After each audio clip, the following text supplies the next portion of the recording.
దేవునికి మహిమ కలుగును గాక. హల్లెలూయా. ప్రభువును రక్షకుడైన యేసుక్రీస్తు శ్రేష్టమైన నామంలో మీ అందరికీ నా శుభవందనాలు. దేవుని పిల్లరా, దేవుని యొక్క మహాకృపను బట్టి, ప్రేమను బట్టి దేవుడు తన మహాకృపలో మనల్ని ప్రతిక్షణము కాపాడుతూ రక్షిస్తూ ఉన్నాడు. దేవుని యొక్క ఉన్నతమైన ప్రేమ. మరి ప్రతి నెల మనం 5 దినాలు ఉపవాస ప్రార్థన జరుపుకుంటున్నాం. 1వ తారీఖు నుంచి 5వ తారీఖు వరకు ప్రార్థనలు జరుగుతూ ఉన్నాయి. కాబట్టి ఈ 4వ దినమున దేవుని యొక్క సన్నిధిలో మనము కూర్చుండటకు ఆయన కృప చూపించాడు. దేవుని యొక్క సన్నిధిలో మనం నిలిచినట ఎంతో భాగ్యము, ఎంతో ధన్యత. దేవుని పిల్లరా, ఈ లోకంలో చూస్తే ఏదో ఒక సమస్యలతో ప్రజలు అల్లాడిపోతూ ఉన్నారు. దేవుని యొక్క కృపను బట్టి, ఆయన ప్రేమను బట్టి మనమైతే ఆయన సన్నిధిలో ఆయన ఇచ్చిన కృపను బట్టి సురక్షితకరమైన ఆయన రెక్కల కింద దాచబడినాం. దేవునికి మహిమ కలుగును గాక. హల్లెలూయా. దేవుని యొక్క వాక్యములో మనము కొన్ని మాటలను పరిశుద్ధ గ్రంథం నుంచి ధ్యానం చేద్దాం. చూడండి, దేవుని యొక్క సన్నిధిలో దేవుని యొక్క మాటను ఈరోజు మనం నేర్చుకుందాం. పరిశుద్ధ గ్రంథంలో నుంచి కీర్తన గ్రంథంలో మనము 142వ కీర్తన మొదటి నుంచి కొన్ని మాటలను మనం ధ్యానం చేసుకుందాం. నేను ఎలుగెత్తి యెహోవాకు మొరలిడుచున్నాను. నేను ఎలుగెత్తి యెహోవాకు మొరలిడుచున్నాను. ఎలుగెత్తి యెహోవాను బతిమాలుకొనుచున్నాను. బహు వినయముగా ఆయన సన్నిధి నేను మొరపెట్టుచున్నాను. నాకు కలిగిన బాధ ఆయన సన్నిధిని తెలియజెప్పుకొనుచున్నాను. దేవుని పిల్లలారా,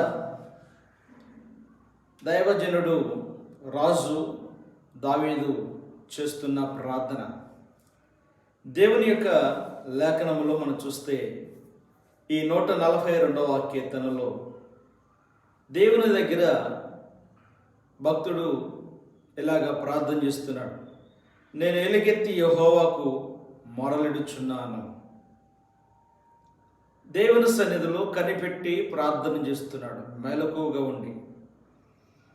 దేవుని సన్నిధిలో ఆయన ప్రార్థన చేస్తూ దేవుని దగ్గర బతిమాలుకుంటున్నాడు. అంతేకాదు, బహు వినయముగా ఆయన సన్నిధిని నేను మొర్రపెట్టుచున్నాను. నాకు కలిగిన బాధ ఆయన సన్నిధిని తెలియజెప్పుకొనుచున్నాను. ఇక్కడ 4 విషయాల్లో దావీదు ప్రార్థన కనబడుతుంది. అదేమిటంటే, మొదటిగా నేను ఎలుగెత్తి యెహోవాకు మొరలిడుచున్నాను. మేలుకొని దేవుని దగ్గర ప్రార్థన చేయుచున్నాను. వాస్తవికంగా మన జీవితాల్లో ప్రార్థన ఎప్పుడు చేస్తూ ఉంటామంటే, మనం ప్రార్థన ఎప్పుడు ప్రారంభిస్తామంటే, మనకు కలిగిన బాధను బట్టి, మనకి కలుగుచున్న అవమానాన్ని బట్టి, మనకు కలిగి ఉన్న వ్యాధిని బట్టి ప్రార్థన చేస్తూ ఉంటాం. అయితే ప్రియులారా, ధనాభివృద్ధి కలిగిన వాడు, ధనికుడు, ఆస్తిపరులు ప్రార్థన కన్నా, దైవానికన్నా ముందు వారి దగ్గరున్న ఆస్తితోనూ డబ్బుతోనూ వారికి శ్రమ కానీ బాధ కానిస్తే వాటితోనే పరిష్కారం చేయగలటానికి ప్రయత్నం చేస్తారు. ఇంకా వాటి వల్ల కూడా కానప్పుడు ఆ ప్రయత్నంలో ఓడిపోతున్నప్పుడు ధనవంతుడైనా దరిద్రుడైనా ఆదుకోవాల్సింది దేవుడే. దేవుని ఆశ్రయించాల్సింది ఎంతలో గొప్పడైనా. ఎందుకంటే చేయి దాటిపోయినప్పుడు పరిస్థితి దేవుడే మనకి ఏదైనా చేయాలని దేవుని యొద్దకు వెళ్తూ ఉంటారు. ఇక్కడ కీర్తనాకారుడు దావీదు ప్రార్థన చేస్తూ ఎలుగెత్తి యెహోవాను బతిమాలుకొనుచున్నాను.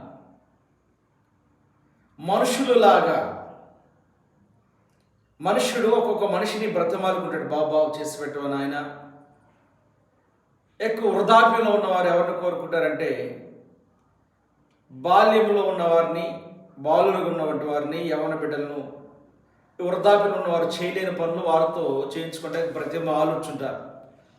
నాయన కాస్త అక్కడి దాకా మమ్మల్ని తీసుకెళ్ళు, నాయన కాస్త ఈ బరువు కొద్ది తీసుకెళ్ళి అక్కడ ఇంట్లో పెట్టు, నాయన కొద్దిగా ఈ పని చేసి పెట్టవా, మేము చేసుకోలేము, వెళ్ళలేము, కొద్దిగా అంత దూరం వెళ్ళి మందుల షాప్కి వెళ్ళి కొద్దిగా మందులు తెచ్చిపెట్టినానా, నేను వెళ్ళలేను. ఇలా వృద్ధాప్యం మందు ఉన్నవారు యవన బిడ్డలు కానీ బాలుని కానీ కొద్దిగా జ్ఞానం కలిగిన పిల్లల్ని బ్రతమాలుకొని వారి పనులు చేయించుకుంటూ ఉంటారు. ఎందుకంటే వీళ్ళు చేయలేరు కాబట్టి, వెళ్ళలేరు కాబట్టి. అయితే రాజు ప్రార్థన ఎలాగుందంటే దేవుని దగ్గర నేను బతిమాలుకుంటున్నాను అంటున్నాడు. ఎలుగెత్తి యెహోవాను బతిమాలుకుంటున్నాను అంటున్నాడు. ఆయన బ్రతిమలాడేది తనకున్న పరిస్థితులను బట్టి ప్రార్థన చేసుకుంటూ ఉన్నాడు. మనం కూడా దేవుని సన్నిధిలో చాలా సందర్భాల్లో బ్రతిమలాడుతూ ఉంటాం. చాలా సందర్భాల్లో దేవుని దగ్గర వినయం కలిగి మన పరిస్థితులన్నీ చెప్పుకుంటూ కన్నీరు మున్నీరు కరుస్తూ, నీవే మాకు దిక్కు ప్రభా, నీవే మాకు ఆధారం ప్రభా అని ఈ పరిస్థితి నుంచి నన్ను విడిపిస్తే నేను నీ సాక్షిగా బ్రతుకుతానయ్యా, నేను నీతో ఉంటానయ్యా, నీలో నేను జీవిస్తానయ్యా, అయ్యా నేను సాక్షిగా అనేక చోట్ల నీవు చేసిన మేలు గురించి సాక్ష్యం చెప్పుకుంటూ జీవిస్తానయ్యా అని మాటిస్తూ ఉంటాం దేవునికి.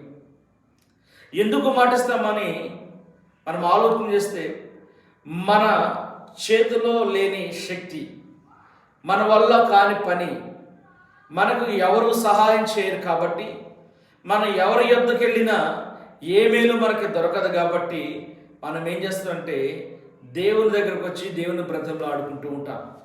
కానీ బాల్యం నుంచి దేవుని సహవాసం ఎరిగిన దావీదు రాజు మనుషుల మీద ఆధారపడకుండా తాను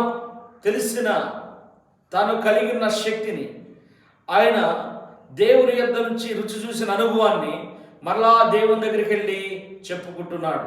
ఏమని చెప్పుకుంటున్నాడంటే, ఏమని బ్రతిమలాడుకుంటున్నాడు? మొదటిగా ఎలుగెత్తి యెహోవాకు మొరలుచున్నాడు. రెండవదిగా యెహోవాను బతిమాలుకుంటున్నాను. దేవుని బతిమాలుకుంటున్నాడు. తనకు కలిగిన పరిస్థితులను బట్టి, తనకు కలిగిన బాధలను బట్టి. గుహలో ఉన్నప్పుడు దావీదు చేసిన ప్రార్థన ఇది. ఆయన దాగి ఉన్నప్పుడు ప్రార్థన చేసినప్పుడు దేవుని సహాయం కోరుకుంటున్నాడు.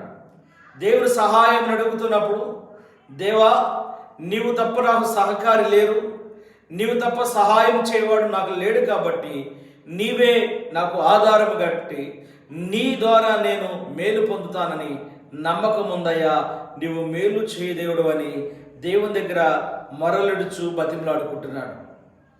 బ్రతిమలాడినప్పుడు దేవుడు మన ప్రార్థన వినడంటారా? దావీదు ప్రార్థన విన్నాడు. మనం కూడా ఆయా సందర్భాల్లో మనకు కలిగిన పరిస్థితిని బట్టి మనం కూడా బ్రతిమలాడుతూ ఉంటాం. మనం కూడా దేవుని దగ్గర బ్రతిమలాడుకుంటూ ఉంటాం.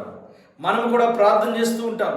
మనం కూడా దేవుని దగ్గర వినయ మనసుతో, ప్రభా నీవు తప్ప నాకు మరొకరు లేరు ప్రభా, నీవు తప్ప మరొక ఆధారం నాకు లేదు ప్రభా, నీవే నాకు ఆధారమైనావు, నీవే నాకు రక్షణ అయ్యున్నావు.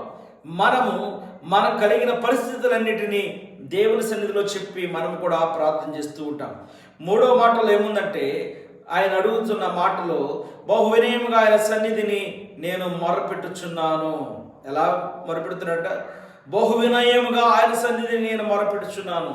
వినయము ఎలా పోల్చొచ్చు? పిల్లలు తప్పు చేస్తే మౌనంగా వచ్చి నిలబడతారండి. ఎరా ఏంటి అలా మౌనంగా ఉన్నావు? చాలా వినయం చూపిస్తూ ఉంటారు. ఏంటయ్యా అలా మౌనంగా ఉన్నావు? ఏంటి అంత వినయంగా ఉన్నావు? ఏంటి కొత్తగా వినయం చూపిస్తున్నావు? ఏంటి కొత్తగా ఉన్నావు అంటే అతడు కలిగిన భయాన్ని బట్టి వినయంగా ఉండి మన దగ్గర వచ్చినప్పుడు కొట్టల్లో చెప్పు, ఏంటి నువ్వేంటి అంత వినయంగా ఉన్నావు, ఏంటి అంత వినయం చూపిస్తున్నావు చెప్పన్నప్పుడు అతడు తన తప్పును ఒప్పుకుంటూ ఉంటాడు. అలాగే ఇక్కడ దావీదు ఏం చేస్తున్నాడు? బహు వినయముగా ఆయన సన్నిధిని నేను మొరపెట్టుచున్నాను. ఎలా? చాలా జాగ్రత్తగా, చాలా బాధ్యతగా, చాలా మెలకువగా, తాను పరిపూర్ణంగా గ్రహిస్తూ వినయముగా విధేయత చూపుచు ఏం చేస్తున్నాడు? దేవుని సన్నిధిలో మొరపెడుచున్నాడు. స్తోత్రం కలుగునుగాక. హల్లెలూయా. మనము కూడా చాలా సందర్భాల్లో మన పరిస్థితులు చేదాటిపోయినప్పుడు, ఇక మన వల్ల కాదు, ఇక మనం ఏమీ చేయలేము, నాకు చేసేవారు ఎవరు లేరు, నేను చేతులు చెప్తే నాకు సహకారి ఎవరు లేరు, నాకు సహాయం చేసే మనుషుడు లేడు, నేను ఏ మనిషి దగ్గరికి వెళ్ళినా ఏ మనుషుడు నాకు మేలు చేయడు, కాబట్టి నాకు కలిగి ఉన్న గురి ఒకటే. ప్రతి మనిషికి కొందరి మీద నమ్మకం ఉంటుంది, కొంతమంది మీద గురి ఉంటుంది, కొందరిని ఆశ్రయిస్తారు. ఆ ఆశ్రయించిన వారు కూడా కాదన్నప్పుడు ఈ మనుషులు ఎక్కడికి వస్తారంటే దేవుని యొద్దకు వెళుతుంటారు. అలాగే దేవుని పిల్లలరా, వినయముగా దేవుని సన్నిధిలో దావీదు ప్రార్థన చేస్తున్నాడు. ఆయన ఎటువంటి ప్రార్థన చేస్తున్నాడు? బహు వినయంగా ఆయన సన్నిధిని నేను మొరపెట్టుచున్నాను. నాకు కలిగిన బాధ ఆయన సన్నిధిని తెలియజెప్పుకొనుచున్నాను. స్తోత్రం కలుగునుగాక. హల్లెలూయా. దేవుని పిల్లలరా, నాకు కలిగిన బాధ ఆయన సన్నిధిని తెలియజెప్పుకొనుచున్నాను. దావీదుకు బాధ కలిగింది, ఆ బాధ దేవునికి తెలియజేసుకుంటున్నాడు. దావీదుకు చాలా రకాల బాధలు కలిగినాయి. బాల్యంలో ఒక రకమైన బాధ, యవనంలో ఒక రకమైన బాధ, వివాహం జరిగిన తర్వాత ఒక రకమైన బాధ, బిడ్డలు పుట్టిన తర్వాత ఒక రకమైన బాధ, రాజాధికారం వచ్చినప్పుడు అదొక రకమైన బాధ. వీటిల్లో ఏ రకమైన బాధ? అన్ని రకాలు, ఒక రకం కాదు.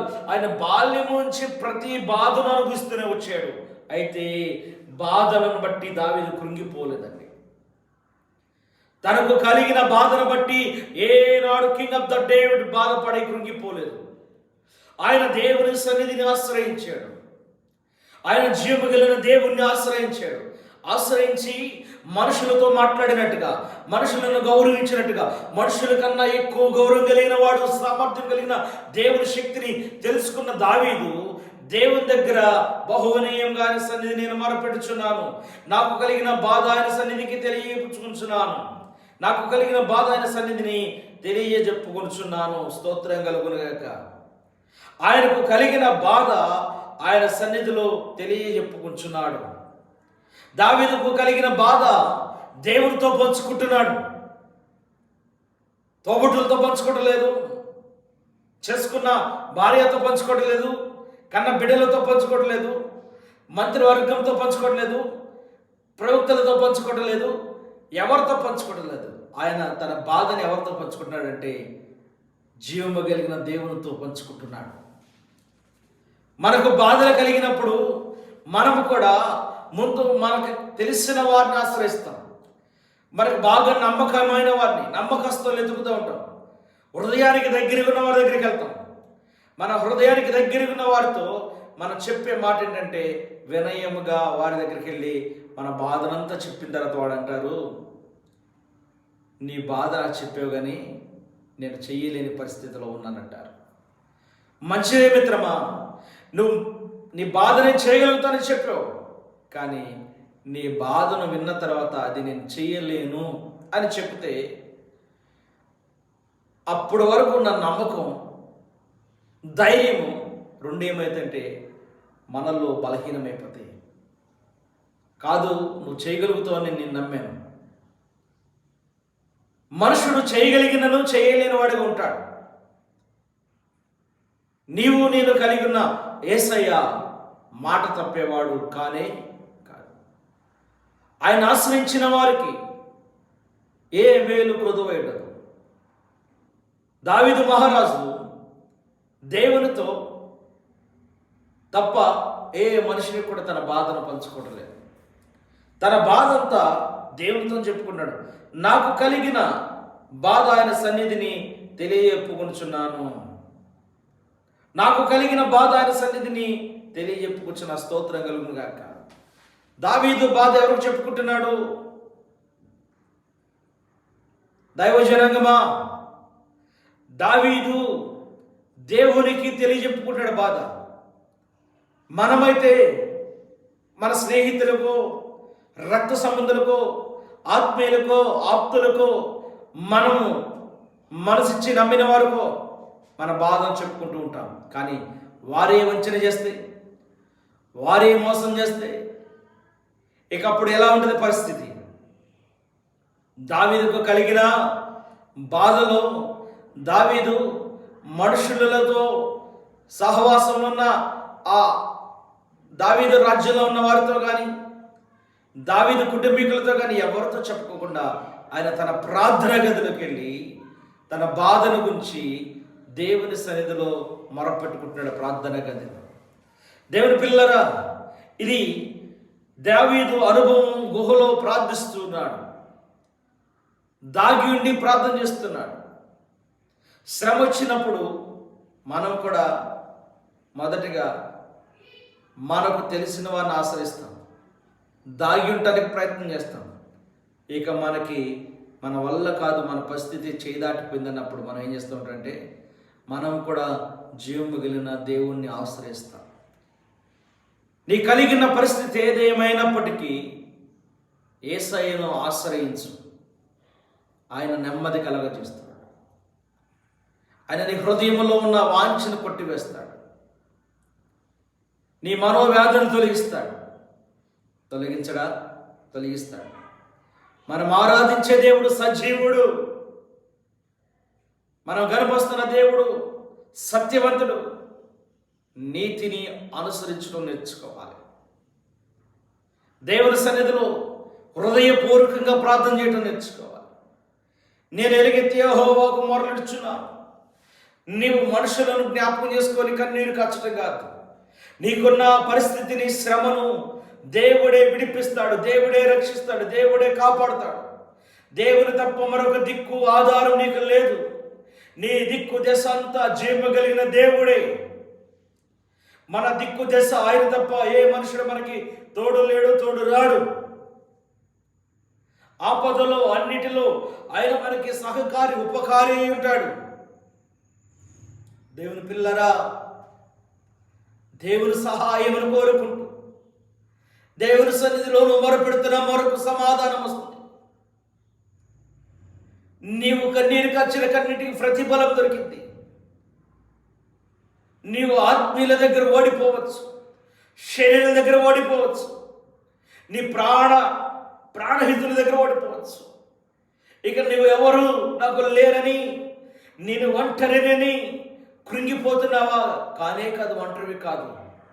దావీదు దేవుని దగ్గర దేవునితో తన బాధను చెప్పుకుంటూ దావీదు దేవునితో గడిపిన ఆ క్షణములు మధుర క్షణములు స్తోత్రం కలుగును గాక. హల్లెలూయా. అందుకే 7వ వచనములో మాట్లాడతాడు, నేను నీ నామమునకు కృతజ్ఞతాస్తుతులు చెల్లించున్నట్లును చెరసాలలో నుండి నా ప్రాణమును తప్పింపము.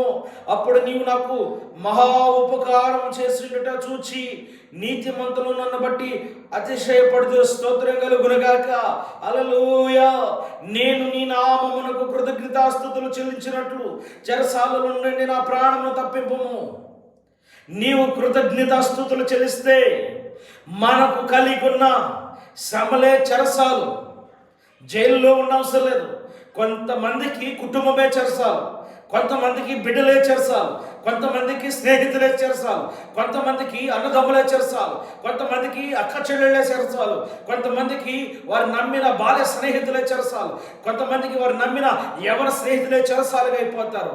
అటువంటి పరిస్థితుల్లో ఆ చెరసాలలో నుండి విడిపించేది ఎవరంటే కొంతమంది సాక్ష్యం ఇస్తుంటారు. ఏంటి నాయనా అలాగుంటున్నావు అంటే, నా మనస్సు బాగట్టలేదండి, నా హృదయం బాగట్టలేదండి, నా మనసు చాలా బాధగా ఉంది, నన్ను బాధపెట్టదు, దయచేసి కాస్త నన్ను ఒంటరిగా విడిచిపెడతారా ప్లీజ్ అంటారు. కొంతమంది అంటారు, నా హృదయం ఏమీ బాగలేదు, నా హృదయ పరిస్థితి నాకేం అర్థం కావట్లేదు, దయచేసి నన్ను ఒంటరిగా విడిచిపెట్టేస్తారా, నాకు నా పరిస్థితి అంత అర్థం కావట్లేదు, ప్లీజ్ నన్ను అర్థం చేసుకోండి, నన్ను ఒంటరిగా విడిచిపెట్టండి అంటారు. హృదయము అది చెరసాలుగా మారిపోయింది. కారణం ఏంటంటే కొందరు కొన్ని నమ్మకాల మీద ఒమ్ముగా ఉండిపోతారు. ఆ నమ్మకం పాడు చేసినప్పుడు హృదయము చెరసాలుగా మారిపోయింది. మనసు మనసు చెరసాలగా మారిపోయింది. ఆ చెరసాల నుంచి నన్ను ఎవడు విడిపిస్తారు? దేవుని స్తోత్రం కలుగాక. అందుకే దావీదు అంటున్నాడు, నేను నీ నామమునకు కృతజ్ఞతాస్తుతులు చెల్లించినట్లు చెరసాలలో నుండి నా ప్రాణమును తప్పించుము. నీకు కలిగి ఉన్న అవమానం అనే చెరసాల నుండి యేసయ్యను స్తుతించు. ఆ చెరసాలు బంధకాలు యేసు నామములో తొలగిపోతాయి. నువ్వే స్థలములో అయితే అవమానించబడ్డావో, ఏ స్థలంలో అయితే నువ్వు అవమానించబడి చెరసాల్లో బందీ అయిపోయావు, ఆ బందీ అయిన చోటే యేసు క్రీస్తు నామమును స్తుతించు. ఆ చెరసాలు యేసు నామములు తుత్తునీళ్ళుగా బద్దలైపోతాయి. ఆమేన్. మనకు తెలిసిన భక్తుడు, మనం చాలాసార్లు నా భక్తుని యొక్క చరిత్ర, ఏషాబు చెరసాలలో ఉన్నప్పుడు ఏషాబు దేవుని సన్నిధిని స్తుతించాడు. ఏషాబు దేవుని సన్నిధిని ఘనపరిచాడు. దేవుని పాదాలను పట్టుకొని ప్రార్థించాడు. ఏషాబును చెరసాలు బంధించి ఉంచలేకపోయిన దేవుని పిల్లలారా. అంతేకాదు, ఏషాబుకు కలిగిన అవమానం, పోతిఫరు రాజు భార్య నుంచి వచ్చిన అవమానం, ఆమె ద్వారా వచ్చిన అదొక భయంకరమైన చెరసాలు. ఆ చెరసాలు కూడా ఏషాబుని బంధించలేకపోయినాయి. కారణం ఏంటంటే దేవుని సన్నిధిలో కృతజ్ఞతాస్తుతి, దేవుని సన్నిధిలో ప్రార్థన, స్తుతి, కృతజ్ఞతాస్తుతులు ఏషాబు కూడా చెల్లించాడు, విడుదల పొందాడు. భక్తుడు, ప్రార్థన పరుడు, యుద్ధంలో గాడిద దవడ ఎముక తీసుకొని ఒకేసారి 1000 మంది కొలచగలిగిన శక్తిమంతుడు, బలవంతుడు కూడా లోకమనే స్త్రీ ఆకర్షణకు లోబడిపోయి బలహీనుడైపోయి తాను కలిగి ఉన్న ఆత్మబలాన్ని పోగొట్టుకొని చివరికి దాగోను దేవాలయంలో తన తప్పును తెలుసుకొని ఆ దాగోను దేవాలయంలో దేవుని స్తంభాలు పట్టుకొని దేవుణ్ణి కృతజ్ఞతా భావంతో ప్రార్థన చేస్తూ స్తుతిస్తూ దేవుని సన్నిధి జ్ఞాపకం చేసుకుని ప్రార్థించిన శాంసను కూడా దేవుడు విజయాన్ని ఇచ్చాడు. స్తోత్రం కలుగును గాక. హల్లెలూయా. నీవు ఆయన బందీ గృహంలో ఉండి దేవుని స్తుతించాడు. వారు దేవతకి అతను బలిగా వారి చేతులతో బలింపబడలేదు. కారణం ఏంటంటే దేవుని దగ్గర బ్రతిమలాడుకొని నేను ఆ దేవత దగ్గర బలి పశువుగా మారకూడదని ప్రార్థన చేశాడు. దేవుడు మన ప్రార్థన వింటాడు. మన ప్రార్థన మన మొర వింటాడు. నిత్యముగా ఆయన మనకు సహాయము చేయ దేవుడు. ఆయన మనకు కనికరము చూపువాడు. చెరసాల నుండి నా ప్రాణము తప్పించుము, అప్పుడు నీవు నాకు మహా ఉపకారము చేసి ఉండుట చూసి నీతిమంతులను బట్టి అతిశయపడుదురు. కొందరు మనం చూస్తూ ఉంటారు, నీతిమంతులు మనల్ని గమనిస్తూ ఉంటారు, మన పరిస్థితిని గుర్తిస్తూ ఉంటారు. ఏంటి ఇలా దిగజారిపోయారు అనుకుంటుంటారు. లేదు, మనం దిగజారిన సంగతి కాదు, కానీ మనకు కలిగిన శ్రమ వారికి తెలియదు, మనల్ని ఆవరించిన భయాలు వారికి తెలియదు, దేవుని సన్నిధిలో మనము గెలిచే స్థితి వరకు తెలియదు. ఎప్పుడైతే దేవుని సన్నిధిలో కృతజ్ఞత భావం కలిగి ప్రార్థన చేస్తూ ఆ దేవుని సన్నిధిని శక్తిని పొందుకొని మనం చెరసాల నుంచి బయటకు వస్తామో, అవమానమైన చెరసాలలో నుంచి, నిందలనే చెరసాలలో నుంచి, లోకంలో గ్రామంలో కొన్ని చెరసాలు కంటిన మాటల్లోంచి మనం ఎప్పుడైతే బయటకు విడుదల పొందుతామో, అందరూ చూసేది ఎవరు తెలుసా? ముందు ఎవరు చూస్తున్నారట? నీతిమంతులు. స్తోత్రం కలుగుగాక. విడిపించబట్టు చూసి వారు ఏం చేస్తున్నారంటే అతిశయపడతారట. హల్లెలూయా. దేవుని పిల్లలారా, మనము కూడా దేవుని నామం బట్టి, యేసయ్య మహిమను బట్టి ఆయన సన్నిధిలో కృతజ్ఞత భావం కలిగి బ్రతకాలి. దేవుడిచ్చేదాకా ఒకలాగా, దేవుడిచ్చిన తర్వాత ఒకలాగా ప్రవర్తించరాదు. దేవుడిచ్చేదాకా బ్రతిమాడతాం, సేవకుల దగ్గర నమ్మకుంటాం, దేవుని సన్నిధిలో నమ్మకుంటాం, సాక్షులుగా ఉంటానంటాం. సేవకులతో మనము ఎక్కడంటే అక్కడ మనసు కలిపి ప్రార్థన చేస్తూ ఉంటాం. అవసరం తీరే వరకు రాత్రి పగలు సేవకులు ఇసుకిస్తూ ప్రార్థన చేస్తూ ఉంటారు. అయ్యా, మా పరిస్థితి మారిద్ది, బ్రదర్ మారిద్ది, ధైర్యం ఉండండి. ఈ సేవకుడు కూడా ఎంతో ప్రోత్సహిస్తూ ఉంటాడు, వారి కొరకు ప్రార్థన చేస్తూ ఉంటాడు. పరిస్థితులు మారిన తర్వాత కొంతకాలమే దేవునితో నడుస్తారు. తర్వాత ఏం చేస్తారంటే దేవుణ్ణి, పాస్టర్ని, సంఘాన్ని మర్చిపోతారు. హల్లెలూయా. మర్చిపోవద్దు. నీవు మర్చిపోయిన దేవుడు మర్చిపోడు.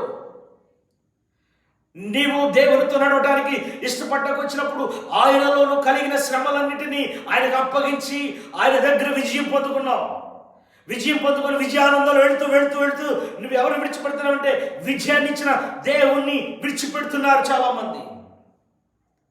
కొన్ని రోజులే ప్రయాణం నడక బాగుంటుంది, కొన్ని దినాలే ఆ నడవడి బాగుంటుంది. తర్వాత నువ్వు వెనక్కి తిరిగి చూస్తే నీకు దారే కనరాదు, గమ్యము కనరాదు. దిక్కులేని వాడిగా, దిక్కులేని వ్యక్తిగా మారిపోతావు.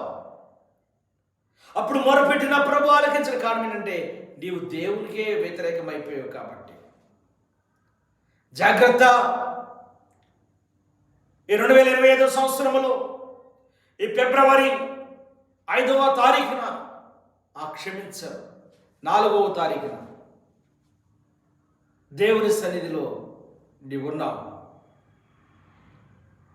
ఆయన ప్రేమించాడు, రక్షించాడు, కృప చూపించాడు. ఈ నూతన సంవత్సరం 2 నెలల్లో కూడా మనల్ని 4వ తారీఖులో నడిపించాడు. ఆయన కృప. కృతజ్ఞత భావం కలిగి దేవుని సన్నిధిలో ప్రార్థన చేస్తూ బ్రతుకుతాం. ఎలుగెత్తి యెహోవాకు మొరపెడుచున్నాను. రా, మరలా దేవునితో కలిసినాడు. నీ పయనం ఆయనతో, నీ జీవితం ఆయనతో. నీవు దేవుని లేకుండా జీవించే రోజులు చాలా భయంకరంగా ఉంటాయి. దేవుని రుచి ఎరిగి దేవుని విడిచిపెట్టి లోకంలో తిరిగే వారితో ఒక మాట ఉంటుంది. దేవుడు అంటాడు, ఎద్దు తన కామాంధమైన ఎరుగును, గాడిద సొంతం అనేది తెలుసుకున్నాను. నా జనులకు తెలియలేదు, నా జనులే చెప్పు. వారు యెహోవాను విసర్జించినారంట. మర్చిపోతున్నావా దేవుడు చేసిన మేలు పొంది? మర్చిపోవద్దు. శ్రమ దినమున ఒకలాగా ప్రార్థన, ఆశీర్వాదం వచ్చిన తర్వాత కొన్ని దినాలే ప్రార్థన చేసి ఇక నాకు దేవునితో పని లేదు, సంఘంతో, సావాసంతో, పాస్టర్లతో ఎవరితో పని లేదు. మన భయపెచ్చే ఉండదు తెలుసా? పాస్టర్లు మంచోళ్ళు కాదు, వాళ్ళ మంచోళ్ళు కాదు, వీళ్ళ మంచోళ్ళు కాదు. వాళ్ళ వీళ్ళ మీద పడి నెపములు మోపటం తప్ప అసలు నువ్వు మంచి వ్యక్తివేనా? నీ మనస్సాక్షితో నువ్వు ఒప్పుకో. నీ హృదయం మీద, నీ గుండె మీద చేసుకుని ఒప్పుకో. దేవుని యొద్ద అలాగే నిలబడి ఒప్పుకొని నిలబడగలుగుతావా? నిలబడలేవు. జాగ్రత్త. దేవుడు చూస్తున్నాడు, దేవుడు వింటున్నాడు, దేవుడు నీ నడవడి చూస్తున్నాడు. నీ ప్రయాణం అంతా గమనిస్తున్నాడు. నీ పయనమును గమనించే దేవుని దగ్గర నువ్వు బొంకెదవా? బొంకగలవా? దేవునితో అబద్ధం చెప్పి జీవించగలవా? దేవుని కన్నులు ఏమైనా మొయ్యగలుగుతావా? దేవుని చెవులు ఏమైనా మొయ్యగలుగుతావా? దేవుని నోరు సత్యం పలకుండా ఏమైనా ఆపగలుగుతావా? ఆపలేవే. సత్యానికి నువ్వు అడ్డుపడలేవే. ఆయన కన్నులను నువ్వు మొయ్యలేవే, ఆయన చెవులను మొయ్యలేవే, ఆయన నోరును మొయ్యలేవే. మొయ్యలేని నువ్వు విర్రవెగుతున్నావా? జాగ్రత్త. నిన్ను నీవే దేవునికి దూరం చేసుకొని శ్రమ పడే కన్నా నీ శ్రమలో దేవునితో ఎలాగ నడిచి విజయం పొందుకొని ఆ విజయములో ఆనందపడ్డావో మరణము వరకు యేసయ్యతో నడు. దేవుడి మాటలు తన వినికుల్లో దీవించుగాక. ఆమేన్, ఆమేన్, ఆమేన్.